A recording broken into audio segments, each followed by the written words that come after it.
Hello everybody, welcome back to the channel. Now I know I uploaded this on April Fool's, so if you see that date, ignore it. I promise this is not an April Fool's video. Today we're going to be taking a look at a Pokemon that I really like from Perfect Order, and that is going to be Doublade. Now the cool thing about this is this is pretty much a very budget-friendly deck. We're going to start off by taking a look at Doublade here. And just for reference, this is a starting list for you guys to pick up if you want to try it. But it's got the weaponized swords attack. It does 60, reveal any number of Honedge, Doublade, and Aegislash from your hand. And this attack does 60 damage for each card you revealed in this way. Now, during the pre-release for Perfect Order, I'm going to try to fight this glare. I don't know how it's going to go. But during the Perfect Order pre-release, I noticed that this card was freaking awesome. My buddy and I were talking about how the promos for Perfect Order were kind of sick, and that this was an actual decently good card. So I was like, you know what, we're going to build a deck around it. So we're going to take a look at the list we got prepared today. And you already know, guys, we're starting off with a thick line. We got ourselves a 4-4-4 line of, I guess technically it'd be Aegislash, right? But really, we're in here for Doublade. So we got a 4-4-4 line. This entire Pokemon line is from Perfect Order. I hate the freaking glare in here, brother. Okay. So Aegislash and Honedge are just kind of there. I mean, you can attack with Aegislash. It does 80. I mean, that's an option. But we got the 4-4-4 line. Obviously, we want a thicker line of Doublade here, so that way we can maximize out our damage. But the Pokemon that we're going to be pairing it with is going to be Lunatone and Solrock. So Lunatone and Solrock. Actually, I want the. There we go. I don't know why I like these.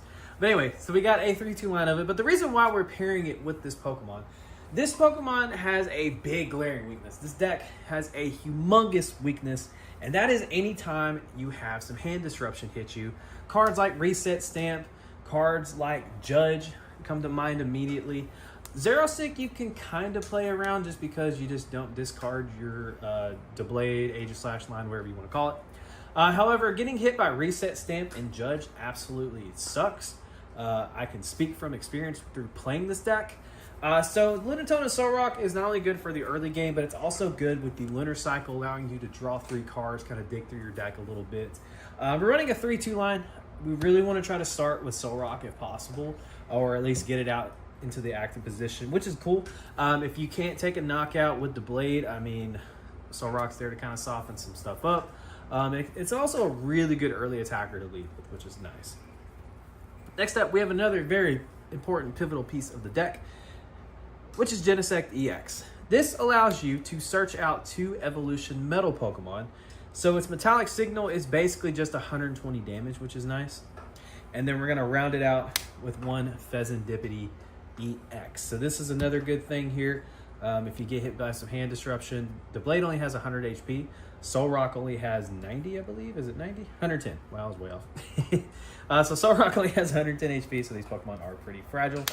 So if there's ever a turn where you do get hit by some hand disruption and you do lose your Doublade, well, if you get a Fighting Energy and you got Pheasantipity, you got the whole thing out. That is 6 additional cards. On top of that, if you have Genesect out, that is searching 2 cards from your deck, then going in from that initial search. And that's what I like about this deck, is that it is really good at thinning out cards, and then you can just start drawing it out.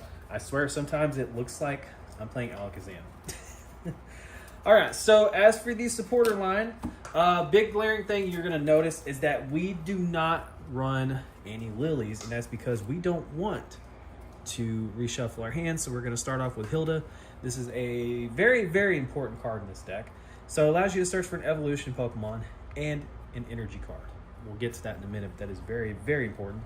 And then we got 3 copies of Dawn. Dawn just allows us to search out an entire evolution line. So we can grab Doublade, Aegislash, Honedge, or whatever else we might need. 2 copies of Brock Scouting. This is really good too, because it allows you to search out 2 base Pokemon or just 1 evolution. So that allows you for some setup. And then, honestly, like an MVP in a lot of situations, Lana's Aid. I actually had a match at League where I needed to Lana's Aid a Solrock, Lunatone, and a Fighting Energy to even try to have a chance to get back into the game, and I ended up clutching it up due to Lana's Aid.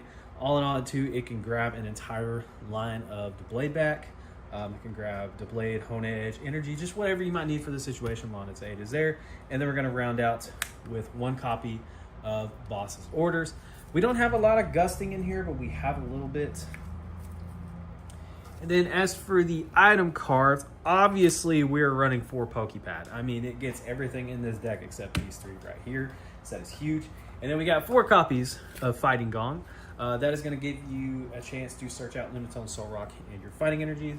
Next up, we have 2 Buddy Buddy Poffin to help with that searching out. The reason why we're only running 2, we don't want to necessarily put the Hone Edge on the bench a lot. If we can hold it in our hand, that's nice because that's just additional damage. However, something I will note, one of the other issues with this deck is sometimes you can't bench another Hone Edge because you might need that extra damage for the KO. Had that situation happen to me at League. I had 3 Hone Edge and I had to hold on to 1. So basically I took the knockout and then next turn he popped his Dusknoir, got rid of my Doublade, and then knock out my active, and I was essentially left with nothing because he popped my Hone Edge and my Doublade. So that's something to think about. As my Ice Maker ruins my video. I'm okay. We got 1 copy of Ultra Ball. Are you done? Then we got 2 copies of Pokegear because really we want to see these cards as soon as possible. I'm gonna shoot this Ice Maker. We got 1 copy of Sacred Ash to search or to bring our Pokemon back into the deck, so that way we can grab it with Genesect or just whatever we might need. 2 copies of Air Balloon because having some retreating flexibility is fantastic. And then our A-Spec of choice for now is Prime Catcher, just to give us some additional gusting ability. Now, energy. We're gonna start with the important one. I'm gonna see if I can't move these up a little bit. All right, I think that's good. Alrighty, so we got 4 copies of Full Art Ignition Energy. I'm just kidding, you just need Ignition Energy. I just thought these were sexy. I think this is like probably the coolest energy. But anyway, so 4 copies of Ignition Energy. So it gives you 3 colorless energy if it's attached to a evolution Pokemon. So that allows you to attack using weaponized swords for 1 attachment. However, ladies and gentlemen, it is discarded at the end of your turn. I don't know why I walked away from that. But it's discarded at the end of your turn, so be very, very wary of attaching it. That is another reason why the Lunatone Soul Rock line is so good, is because it allows you to be able to attack with other things if the situation calls for it.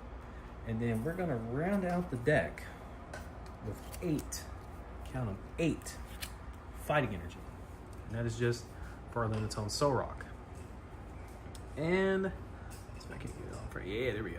And that's it. That's the deck, guys. So the strategy with this deck is very, very simple. We got the Lunatone Soul Rock to lead. Also, it allows us some additional draw power. Supporters are in there to pull Pokemon out of our deck because that is going to fuel up our attack for the Blade with the weaponized swords. Genesect is in here to pull Pokemon out as well. And all in all, I really like this deck. It was very, very fun. Caught me by surprise with how much I enjoyed this. And honestly, I'm kind of glad I built it and tried it because I think it's awesome.